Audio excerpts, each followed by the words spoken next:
নমস্কার বন্ধুরা, রুচির কিচেনে সবাইকে স্বাগত জানাই। আজকে নিয়ে এসেছি পটল আলুর নিরামিষ তরকারি। এইভাবে যদি না বানিয়ে থাকেন তাহলে একবার হলেও বানিয়ে দেখবেন। দুপুরবেলা গরম ভাতে খেতে দুর্দান্ত লাগে। চলুন রেসিপিটা দেখে নিয়ে যাক, আশা করি ভালো লাগবে। এখানে দেখুন আমি কিছু পটল নিয়েছি। পটলের খোসাটাকে প্রথমে তুলে নিয়েছি, কিছুটা রেখেছি, কিছুটা ফেলে দিয়েছি। তারপরে পটলটাকে এইভাবে কেটে নেব। এই পটলটা একটু পেকে গিয়েছে, বীজগুলো শক্ত হয়ে গিয়েছে, সেই কারণে আমি বীজগুলোকে বাদ দিয়েছি। দেখুন এইভাবে। আর বাকি পটলগুলো কিন্তু একইভাবে কেটে নেব। এখানে আমি পটলগুলোকে কেটে নিয়েছি আর পটলের সঙ্গে নিয়েছি দুটো আলু। আলুটাকেও একটু ডুমু ডুমু করে কেটে নিতে হবে। তো দেখুন বন্ধুরা, আলুটাকেও কেটে নিয়েছি।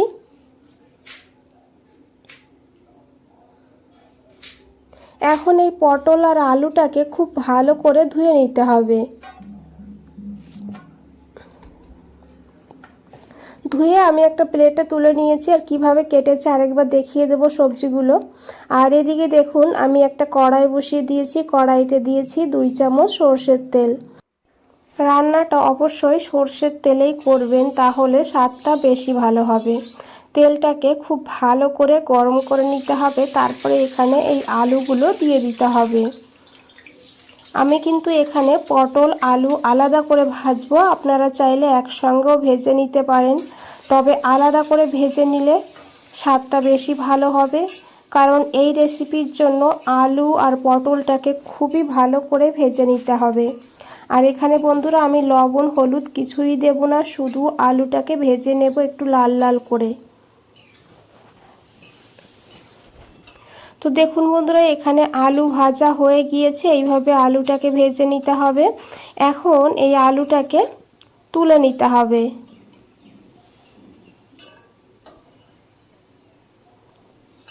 এইভাবে কিন্তু একটু লাল করে এই আলুটাকে ভেজে নিতে হবে। এখন এই তেলের মধ্যে পটলগুলো দিয়ে দিয়েছি, আর একইভাবে পটলটাকেও ভেজে নিতে হবে। আর এখানে কিন্তু আমি হলুদ লবণ ব্যবহার করব না, এইভাবেই একটু সময় নিয়ে পটলটাকে ভেজে নেব। এখানে একটা মশলা বানাবো, তার জন্য একটা বাটির মধ্যে নিয়েছি 1 চামচ কালো সর্ষে আর 1.5 চামচ পোস্ত। পোস্তর পরিবর্তে আপনারা এখানে 2 চামচ সাদা তিল নিতে পারেন, না হলে 10-12টা কাজু বাদামও নিতে পারেন। তবে পোস্ত দিয়ে রান্না করে খেয়ে দেখবেন অসাধারণ লাগে খেতে। দিয়েছি একটু লবণ। এখন শুকনো অবস্থায় পোস্ত আর সর্ষেটাকে গুঁড়ো করে নেব। যেহেতু অল্প মশলা, সেই কারণে শুকনো অবস্থায় গুঁড়ো করে নিলে তাহলে মশলাটা একদম স্মুথভাবে পেস্ট করা হবে। দিয়েছি এর সঙ্গে 1/2 ইঞ্চি আদা, তারপরে 4টে কাঁচা লঙ্কা, তবে ঝাল আপনারা আপনাদের প্রয়োজন মতন নেবেন। একটু জল দিয়ে মশলাটাকে একদম মিহি করে পেস্ট করতে হবে। আপনারা চাইলে বন্ধুরা শিলেও বেটে নিতে পারেন। দেখুন এইভাবে মশলাটাকে বেটে নিতে হবে। এদিকে দেখুন পটলগুলো ভাজা হয়ে গিয়েছে। এইভাবে পটলটাকে ভেজে নিতে হবে। এখন এই পটলটাকেও তুলে নিতে হবে। এই তেলেই কিন্তু রান্নাটা হয়ে যাবে। আমি সেই কারণে একবারে একটু বেশি তেল দিয়ে দিয়েছিলাম, যে পরে আর তেল দিতে না হয়। এখন এখানে আমি দিয়েছি একটু কালো জিরা। কালো জিরাটাকে একটু ভেজে নিতে হবে। কালো জিরার সুন্দর একটা ফ্লেভার বেরিয়ে গেলে তখন এখানে দিতে হবে টমেটো কুচি। এখানে আমি একটা টমেটো এইভাবে বড় বড় করে কেটে নিয়েছি। দিয়ে দিয়েছি পরিমাণ মতন লবণ। এখন এই টমেটোটাকে 2 মিনিট ভেজে নিতে হবে, যাতে টমেটোর কাঁচা গন্ধটা চলে যায় আর টমেটোটা নরম হয়ে যায়।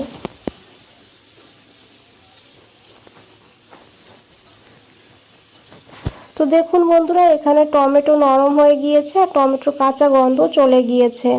এখন এখানে আমি দিয়েছি 1/2 চামচ হলুদের গুঁড়ো। গ্যাসের ফ্লেমটা একদম লোতে রাখবেন, না হলে গুঁড়ো মশলাটা পুড়ে যেতে পারে।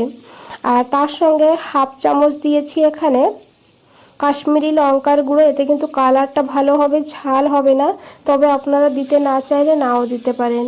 এখন খুব ভালো করে মিশিয়ে নেব। আর টমেটো দেখুন একদমই নরম হয়ে গিয়েছে, এইভাবে একটু খুন্তি দিয়ে ম্যাশ করে নিতে হবে।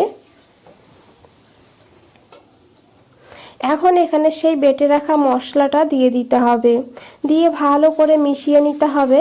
বন্ধুরা রেসিপিটা দেখতে থাকুন, ভালো লাগবে। আর যদি ভালো লাগে একটা লাইক করে দেবেন, চ্যানেলটাকে সাবস্ক্রাইব করে পাশে থাকবেন, কমেন্টসে জানাবেন কেমন লেগেছে। এখন এখানে আমি দিয়েছি হাফ চামচ ধনিয়ার গুঁড়ো আর একটু জলটা দিয়ে খুব ভালো করে মিশিয়ে নেব। আবারও 2-3 মিনিট ভালো করে মশলাটাকে কষিয়ে নিতে হবে। যত সময় না এইভাবে মশলা থেকে তেল ছেড়ে দিচ্ছে তত সময় কিন্তু মশলাটাকে কষিয়ে নিতে হবে।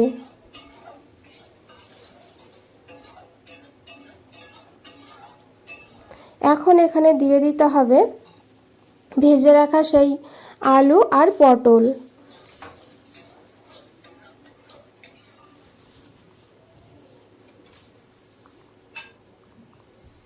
এখন মশলার সঙ্গে খুব ভালো করে আলু পটলকে কষিয়ে নিতে হবে। আর তারপরে ঢাকা দিয়ে রেখে দেবো প্রায় 2-3 মিনিটের জন্য লো টু হাই ফ্লেমে। 3 মিনিট হয়ে গিয়েছে, ঢাকনাটা সরিয়ে নিয়েছি। দেখুন তেলও ছেড়ে দিয়েছে সাইড থেকে। এইভাবে একটু কষিয়ে কষিয়ে রান্নাটা করলে খেতে কিন্তু দুর্দান্ত হবে। তারপরে এখানে দিয়ে দিয়েছি পরিমাণ মতন হালকা গরম জলটা খুব বেশি দেবেন না, কারণ আলু পটলটা ভালো করে ভেজে নিয়েছি, অনেকটাই সিদ্ধ হয়ে আছে, তাই রান্না হতে আর খুব বেশি সময় লাগবে না।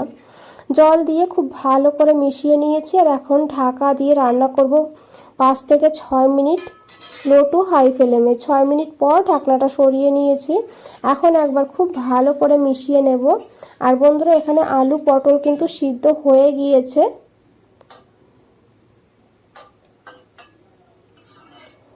দুপুরবেলা গরম ভাতে দুর্দান্ত লাগে এই রেসিপি খেতে, একবার হলেও বানিয়ে দেখবেন, তারপরে জানাবেন কেমন লেগেছে। দিয়েছি হাফ চামচ চিনি, 2টো কাঁচা লঙ্কা সুন্দর একটা ফ্লেভারের জন্য। চিনিটাকে দিয়ে খুব ভালো করে মিশিয়ে নিয়েছি। তারপরে এখানে দিয়েছি একটু কাঁচা সর্ষের তেল, দিয়ে গ্যাসটা বন্ধ করে দিয়ে 5 মিনিট স্ট্যান্ডিং টাইমে রেখে দিয়েছিলাম। 5 মিনিট পর ফিরে এসেছি, দেখুন কতটা লোভনীয় লাগছে। বন্ধুরা আজ তাহলে এই পর্যন্তই, ফিরে আসছি নতুন কোনো রেসিপি নিয়ে।